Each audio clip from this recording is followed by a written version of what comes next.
शीत दिने गरम पानी रे गाधौछंती कि आगकू होई जांतु सावधान।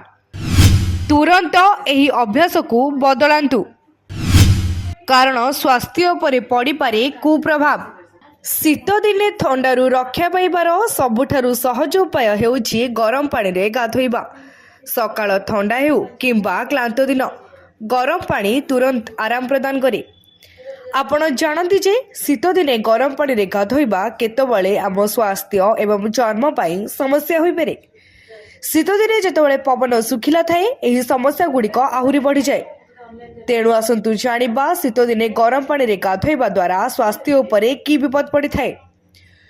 अत्यधिक गरम पानी आपणक त्वचारू एहार प्राकृतिक तेल को दूर कर दिए। एही तेलर अभाव शुष्कता फाटिबा एवं टाणता अनुभव कराई पारे। शीत दिने एही समस्या आहुरी गुरुतर होता है। तापमात्रा जेते अधिक हेबो चर्म रे जलन हेबार संभावना सेते अधिक, जहा फल रे कुंडाई हेबा जलापड़ा हेबा एवं लाल हेबा संभावना अधिक। संवेदनशील चर्म थिबा लोकंकर तुरंत प्रभाव पड़िबार संभावना अधिक। गरम पानी केवल चर्मरू नुहे बरम मुंडरू मध्य आर्द्रता टाणी नहीं थाए। एहा जोगु क्लेशरे शुष्कता फाटिबा केश झड़िबा भली समस्या वृद्धि पाए। जेतेबेले चर्म आर्द्रता हराई थाए एहार सुरक्षा स्तर दुर्बल हो जाए, जहा फल रे एक्जिमा फंगल संक्रमण किंबा अन्यान्य चर्म समस्यार आशंका बढ़ी जाए।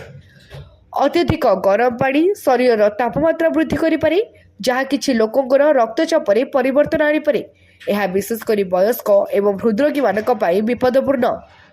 अत्यधिक गरम पानी केतेबेले आपनको शक्ति देवा परिवर्ते आलस्य अनुभव कराई पारे।